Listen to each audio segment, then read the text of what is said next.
Please join with me now in a spirit of prayer. Gracious God, may you meet us in this time of worship. May you guide and inspire us in our walk of faith. May you open our hearts and our hands to our neighbors near and far. And may you lead us onward in the way of Jesus. Amen. Today, as we continue our exploration of some of the key stories of Jesus in Mark's Gospel, we find Jesus and his disciples in Jerusalem, where Jesus is teaching in the temple courtyard.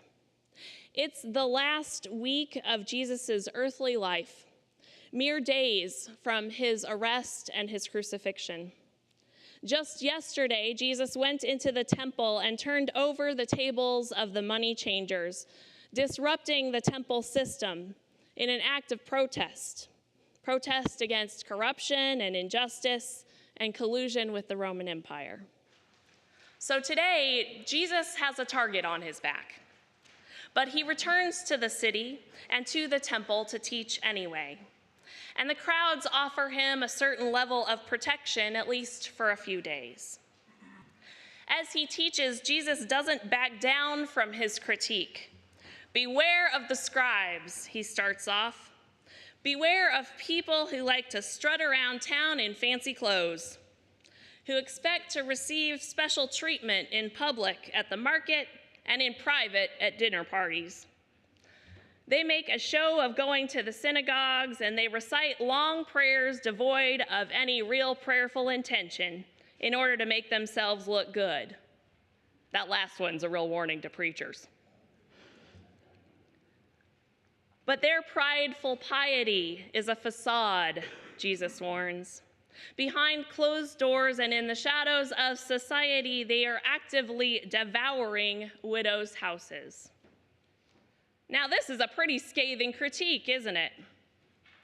And maybe it isn't totally fair of Jesus. Not all of the scribes fit this description. After all, just a little earlier in this same chapter of Mark, Jesus commended the wisdom of a scribe who expressed agreement with him that loving God and loving one's neighbor is more important than just about anything else. So was that man the exception? Were there others? Was he doing his best to live out this call to love in his life? And if so, could he or would he be courageous like Jesus and call out the injustice in the system that propped up his own status? Now, as we hear this story, we should be aware that from a socioeconomic perspective, most of us probably have more in common with the scribes than with Jesus, his disciples, and the widow, who will show up in just a little bit.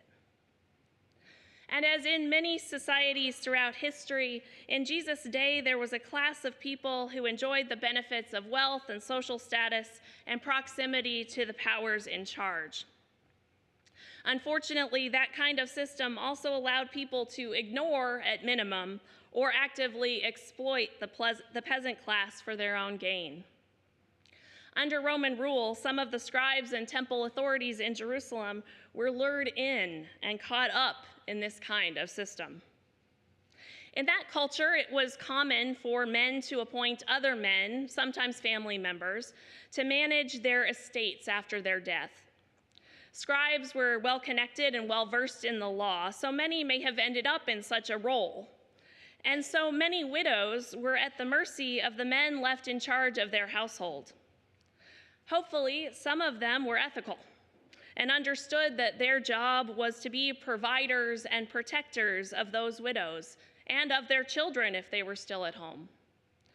But others took advantage of widows. Others exploited their hospitality, squandered their resources, perhaps for some of those fancy clothes they could walk around in, and to quote Jesus, devoured their houses. Those whose unethical practices padded their own pockets and boosted their social status absolutely should have known better. They have no excuse, really. They knew the law, and they knew that the mandate to care for the widows and orphans in their midst was at the very heart of their faith. It had been taught to them over and over by the prophets of their own tradition for centuries. And so now we find Jesus carrying forth that prophetic message and using this concrete example of unethical scribes as a warning to say to his disciples and his followers, if you are primarily focused on seeking personal gain, power, wealth, status, and flattery, you've missed the point. If you're willing to misuse the name of God and your religious identity to prop up unjust and unethical situations and systems, you've missed the point. If you are content to sit on the sidelines while those on the margins get devoured by the powerful, you've missed the point. The point, of course, is to love God and to love your neighbor as yourself. The point is to care for and serve and seek justice for all, especially for those who are in need, for those who are living on the margins. So after this teaching, Jesus goes and sits down in front of the temple treasury where people were coming to pay their temple taxes and give their free will offerings to the temple. Rich people come and go making substantial donations. And we're probably not talking about the wealthiest or most powerful elites here, but those with enough means for a good life. And then along comes this poor widow who puts her last 2 tiny coins, all that remains of her livelihood, into the collection box. She gave more than anyone else, Jesus says to his disciples. Everyone else gave out of their abundance and had plenty to spare, but she gave all that she had left. So why did she give her last 2 coins to the temple treasury, I wonder? Did she feel obligated?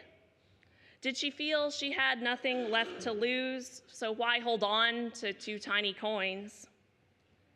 Had she given up all hope for her own future?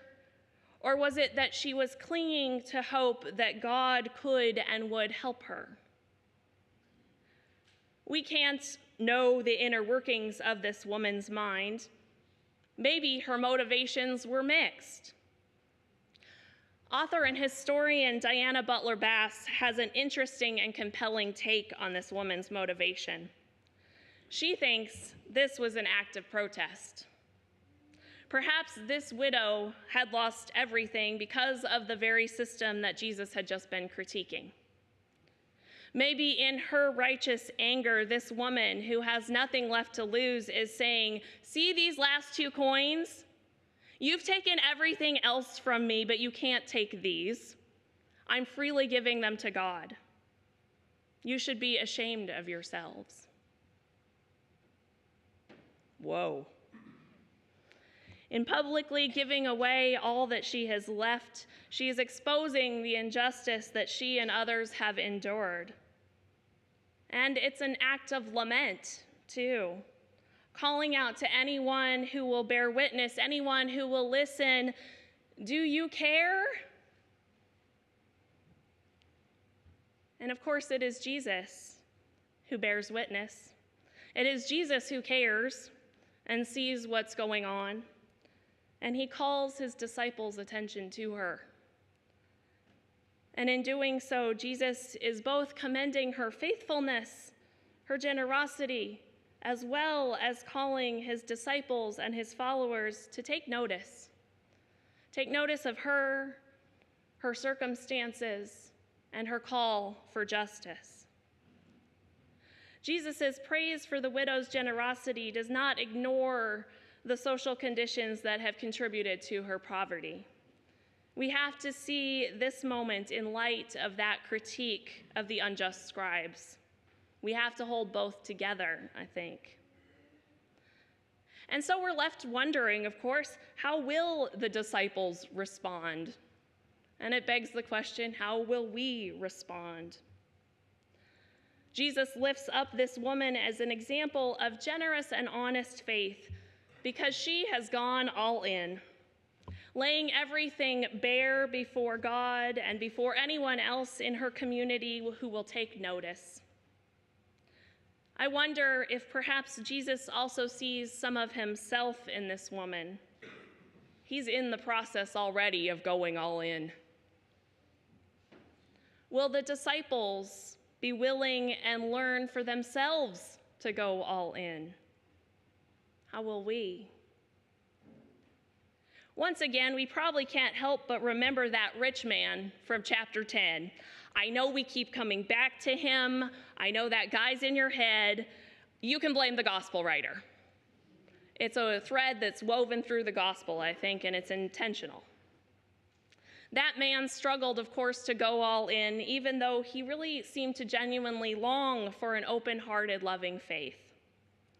And so in contrast, here we have this widow who is lifted up as yet another example of someone who gets it. And for us, it is the process of living out our discipleship and discerning our call to an open-hearted, loving faith that we discover what this means for us in our lives. How do we let our lives be shaped by God's priorities rather than by the sometimes misguided priorities of the powers and principalities that have historically shaped human civilization? Those priorities that have skewed our societies towards hierarchy, towards division, towards unjust social stratification. Priorities that still have such a lot of influence in our world. It's a question of how we choose to dedicate our lives to loving God and loving our neighbors. Really, that's always the question, isn't it? It's a question of how we choose to generously give from the heart to respond to the real needs in the world around us, to care for those who are marginalized, to care for the vulnerable, the widows and the orphans in our midst. And it is a question of how we stand with those who are calling for justice, those like the widow, who are calling out to those around them to pay attention to their plight. How do we use our resources, our time, and our very bodies to stand with people and against the unjust systems and structures that have pushed them to the margins? The reality is that there are always people in our midst who are in need. There are always people in our midst who feel vulnerable and feel attacked as the other.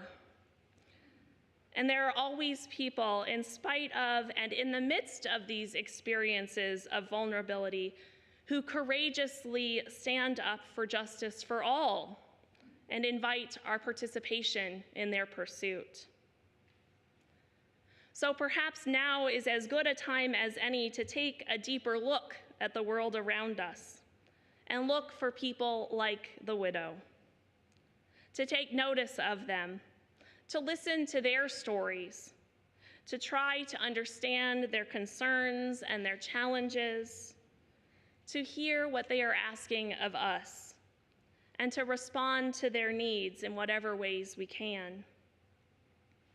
Now is as good a time as any to listen to the experiences of the working poor in our communities and learn about their struggles to simply make ends meet.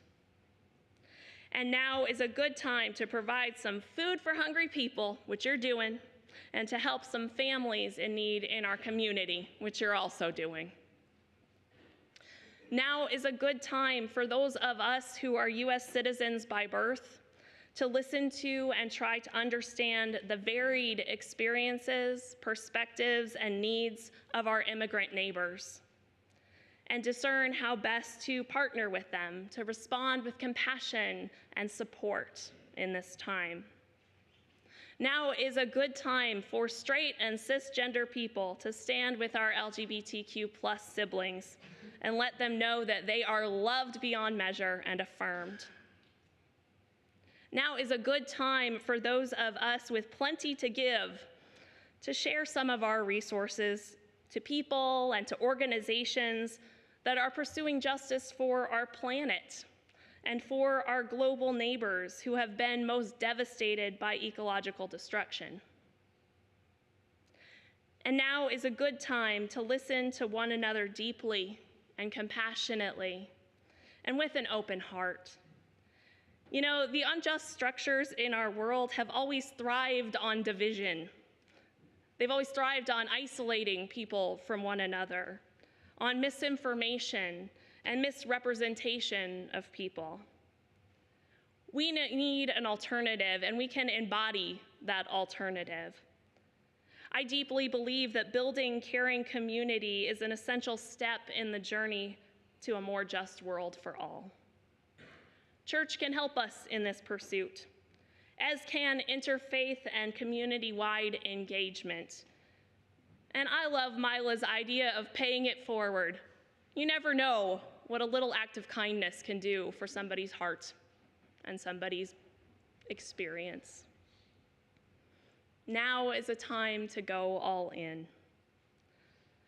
I like to hope that the disciples, or someone in that crowd of Jesus' followers that day, did something to respond with love to the widow after Jesus drew their attention to her. Sure, they were pretty far away from home, and maybe they didn't have all that much for themselves and all that much to offer her, but maybe they could have bought her a meal. Maybe they could have made sure that she had a safe place to stay that night. It's not a perfect solution, but it's a start. It's a step. And maybe that's where it all starts, and that's what it's all about. There's a well-known commentary on Micah 6:8 that offers the following wisdom for our days. Do not be daunted by the enormity of the world's grief. Do justly now. Love mercy now. Walk humbly now.